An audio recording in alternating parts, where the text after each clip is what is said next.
Bun. Bună ziua tuturor! Mă aflu astăzi alături de draga noastră autoare Diana Dănișor pentru lansarea acesteia, Extremismul politic.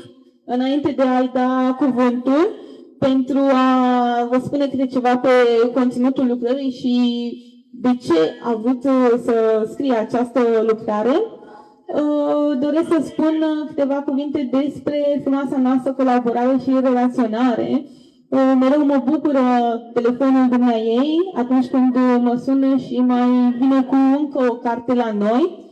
Țin să vă spun că avem multe titluri împreună cu Diana Dănișor și mă bucură foarte mult pentru că denotă că are încredere în noi, în editura noastră și în munca depusă.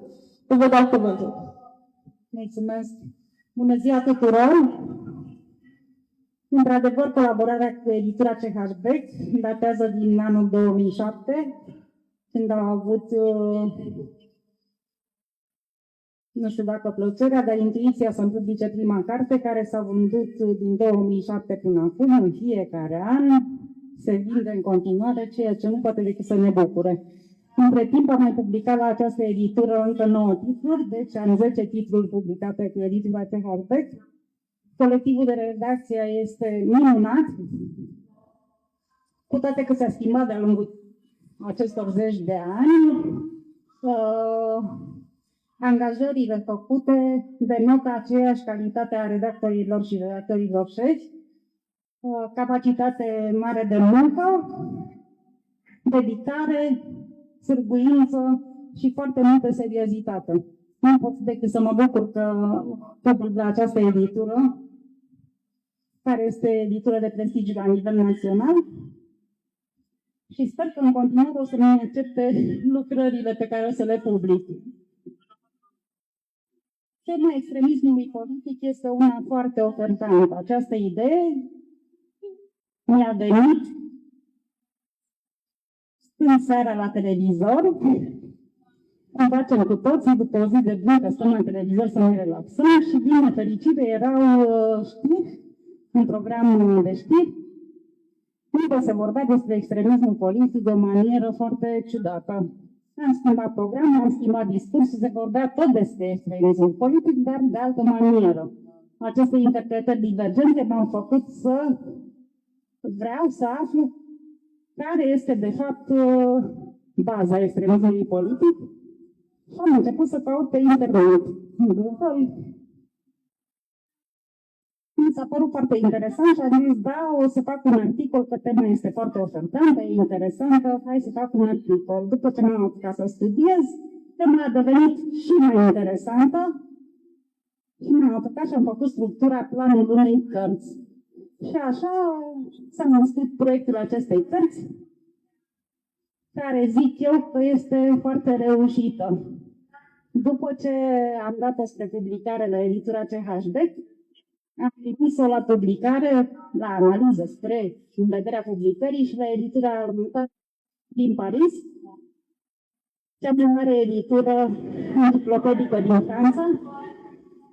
Și nu mare mi-a fost uimirea că mi-a acceptat-o la publicare, colectivul de lectură mi-a acceptat-o la publicare după 4 zile, în condițiile în care timpul de așteptare este până la 8 săptămâni ca să ai un răspuns de la editură. Le-a plăcut foarte mult tema, le-a plăcut că e de actualitate, le-a plăcut abordarea și pe 29 mai a apărut și în Franța, ceea ce nu poate decât să mă bucure.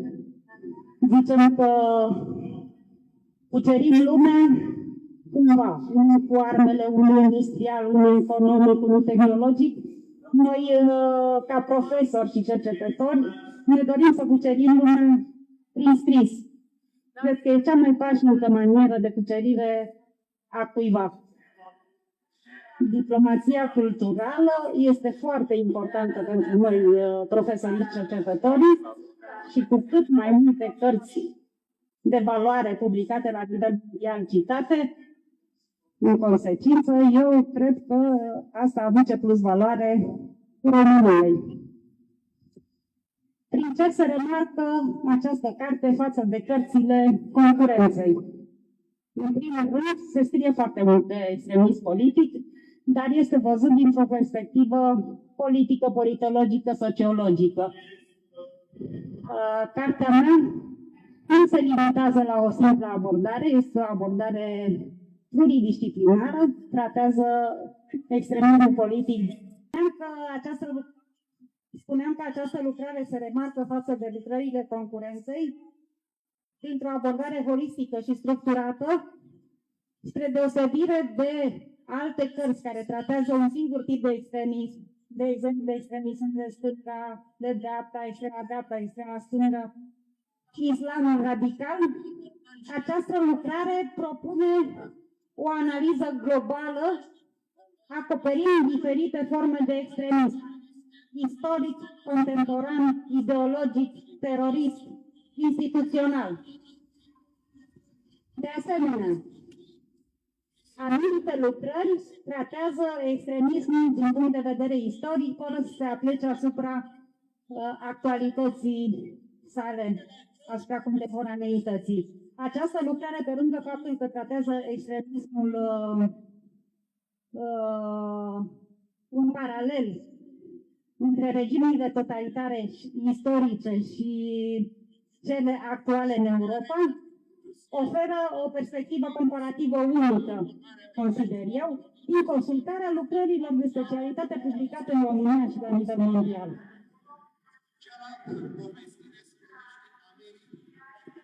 De asemenea, anumite lucrări se concentrează pe aspectele vizibile ale extremismului, manifestații, discursuri, violențe.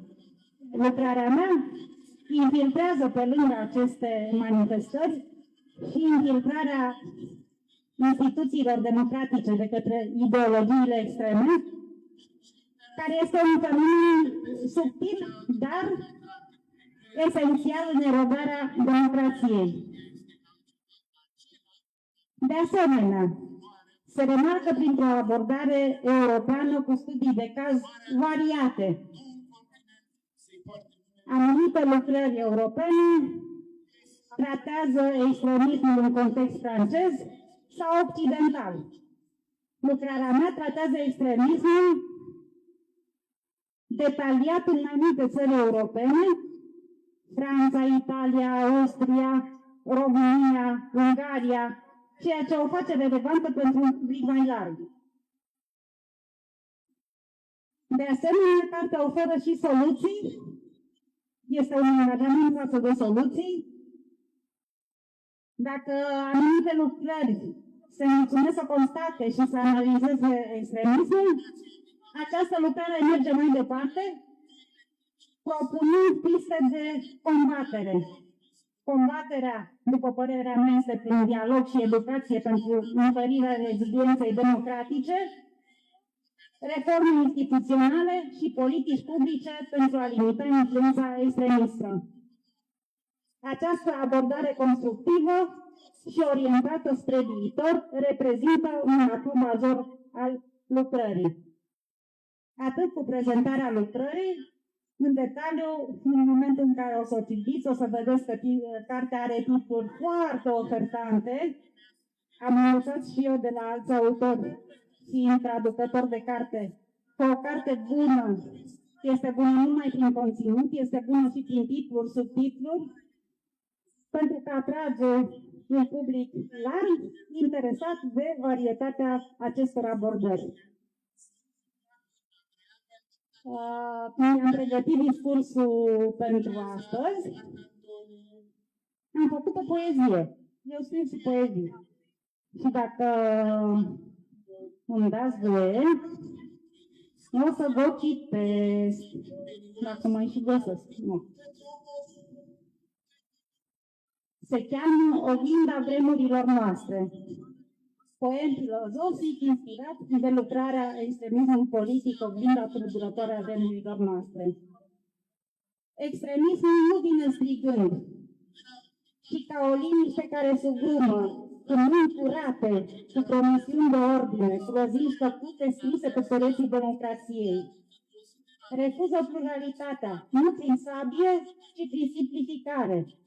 Unde e diversitate, vede confuzie. Unde e libertate, vede haos. Unde e dialog, vede slăbiciune. Extremismul este o oglindă în care se privesc fricile noastre colective, un reflex murdar al nesiguranței, o geografie a nevoii de certitudine desenată cu creion gros pe harta fragilă a omului. Nazismul, comunismul au ars păduri de conștiință în numele purificării. Astăzi, flăcările sunt invizibile, ard în comentarii, în urne, în tăcerile noastre.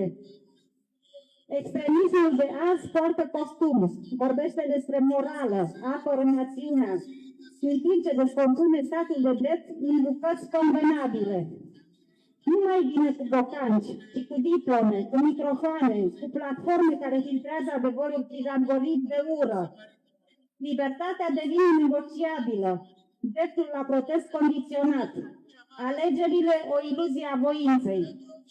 Sub pretextul protejării democrației se sacă fundația, cu grijă, cu eleganță, cu complicitatea fricii.